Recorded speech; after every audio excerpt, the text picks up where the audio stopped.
siapa yang menempuh satu jalan untuk menuntut ilmu, Allah akan memudahkan jalan baginya menuju surga. Ibu-ibu harus yakin ketika ibu-ibu berangkat dari rumah menuntut ilmu kemari, ya, menuntut ilmu di majelis ini, niatkan karena Allah, itu merupakan cara kita memudahkan jalan kita sendiri memasuki surganya Allah Subhanahu wa taala. Karena Rasulullah SAW mengetahui ini berdasarkan wahyu dari Allah. Ya, kita harus yakin apa yang dikatakan Rasulullah SAW yang sholawat dan salam surah selalu padanya, dan juga keluarga dan sahabatnya, itu tidak pernah berkata dusta. Bahkan apa yang dikatakan Rasulullah cenderung merupakan wahyu Allah. Sebagaimana di dalam Al-Quran surat An-Najm ayat kedua dan ayat ketiga, Allah Azza wa Jalla menyatakan, a'udzubillahi minasyaitonir rajim, wa ma yantiqu anil hawa in huwa illa wahyu yuha.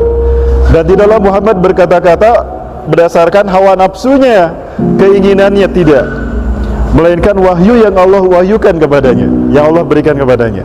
Jadi apa yang Rasulullah sampaikan sebetulnya wahyu juga, ya, artinya bimbingan bagi kita. Dan Rasulullah tidak pernah berkata dusta. Nah, Rasulullah menyampaikan, Rasulullah SAW mengatakan, pertama, man kharaja min baitihi li talabul ilmi fa huwa fi sabilillah.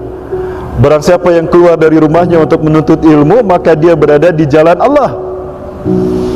Hatta yarji'a, sampai dia kembali ke rumahnya. Nah, artinya ibu-ibu yang saat ini sekarang hadir di majelis ini sedang berada di dalam jaminan Allah nih. Siapapun yang berada di jalan Allah fa huwa fi dhimmatillah, maka dia ada dalam perlindungan Allah. Sehingga apapun yang terjadi, jaminannya, garansinya dari Allah Azza wa Jalla. Alhamdulillah. Terkait dengan ini, ibu-ibu yang mati Allah, Rasulullah tidak hanya berkata-kata tanpa bukti, pasti Allah buktikan ini. Salah satu buktinya, saya sampaikan satu cerita dari Suriah. Ada seorang syekh yang bercerita tentang keutamaan menuntut ilmu. Syekh ini bernama Syekh Hisham Al-Burhani. Beliau bercerita bahwa di Suriah, kita kenal ada satu masjid namanya At-Taubah. Masjid inilah yang melahirkan para ulama besar di dunia. Salah satunya adalah Syekh Hisham Al-Burhani. Beliau setahu saya masih hidup. Nah, beliau cerita ada satu kisah. Ini kisah nyata. Anna hadzal hadatsah hadisal waqiyyah. Ini adalah kisah nyata. Ada pemakaman yang terkenal namanya pemakaman Dahdah. Namanya pemakaman Dahdah. Sanes Dahdah, sanes. Dahdah. Nah, kemudian ada satu kisah. Datanglah seorang wanita bersama beberapa orang laki-laki membawa satu jenazah. Jenazah ini adalah anak laki-lakinya.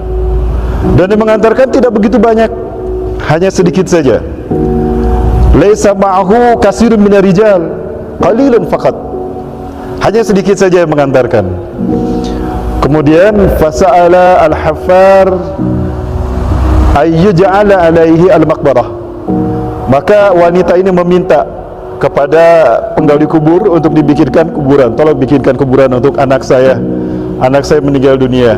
Ringkas cerita, dibikinkanlah kuburan. Dibikinkan kuburan, selesai, kemudian anaknya diterima untuk diturunkan. Begitu mayit diturunkan, ada seorang yang menerima di dalam, dia pembuat penggali kubur. Begitu dia menerima jenazah dan disimpan di liang lahat, ya, tiba-tiba terbukalah kubur itu menjadi luas lapang. Ya. Tawassa'al kuburu hatta sara raudatun min riyadil jannah. Maka kemudian kuburannya terbuka lebar, lapang luar biasa, dan berubah menjadi taman dari taman-taman surga. Dan cuma dia yang melihatnya, yang lain tidak. Faqad huwa yara, ya, wa nasu la yarawna. Orang-orang tidak melihatnya dan hanya dia yang menyaksikan itu.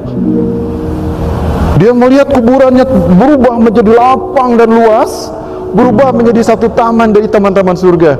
Lalu dia pingsan. Loh, kenapa dia?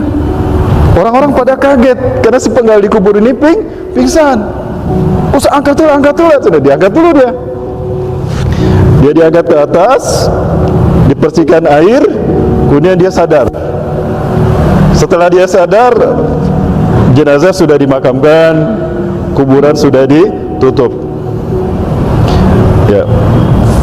Summa madha ba'dal ashhur. Kemudian berlalu beberapa bulan. Kemudian datang kembali wanita yang sama, juga membawa mayat anaknya juga yang laki-laki. Jadi wanita ini kena musibah 2 kali, kehilangan 2 anak laki-laki terbaiknya. Ya. Fasa'alatu ayyuj'ala fihi maqbarah. Maka kemudian meminta kepada penggali kubur yang sama, tolong buatkan kuburan untuk anak saya. Orang ini hafal, ini kayaknya wanita yang pertama dulu meminta dibuatkan kuburan untuk anaknya. Yang dia melihat kuburannya berubah. Ringkas cerita, dibuatkan lagi kuburan, dibuatkan kembali kuburan, kemudian si mayat itu diturunkan, lalu diterima lagi oleh si penggali kubur ini. Peristiwa yang sama terjadi kembali. Dia melihat lagi kuburan itu berubah menjadi lapang. Fatawassa'al qabru, ya, wasara raudatan min riyadil jannah. Maka kuburnya terbuka lebar lagi dan berubah menjadi taman-taman surga. Datang 2 orang malaikat seperti yang pertama. Datang 2 orang laki-laki berkuda, ternyata itu adalah malaikat, lalu membawa ruhnya, dibawa pergi. Kali ini lakin la yatajalla, dia tidak pingsan karena sudah pengalaman. Baru lagi kejadian, akhirnya 2 kali kejadian, mal pingsan. Fala yuhma alaih, maka tidak dicipratani atau pingsan. Ringkas cerita, selesai menguburkan, si wanita itu dikejar. Yauma i'takifi i'takifi. Hei wanita, tunggu sebentar.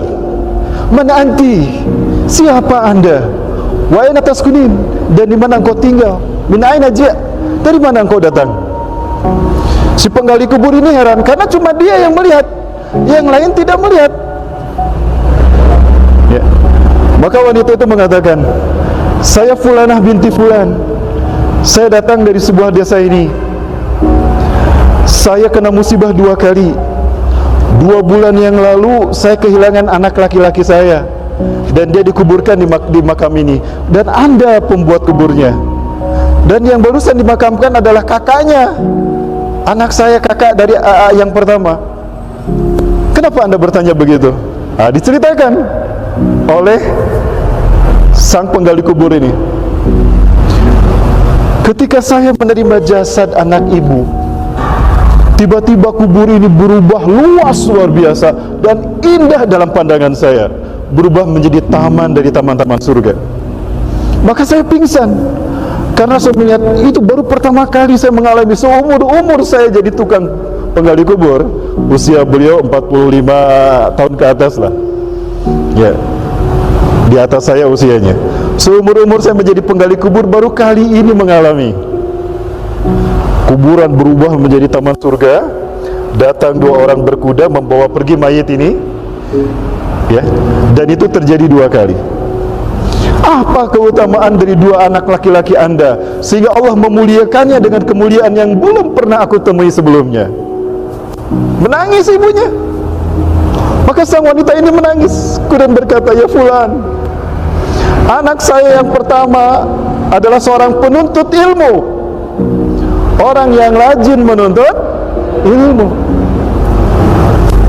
Dia istiqomah menuntut ilmu sampai wafatnya. Ya.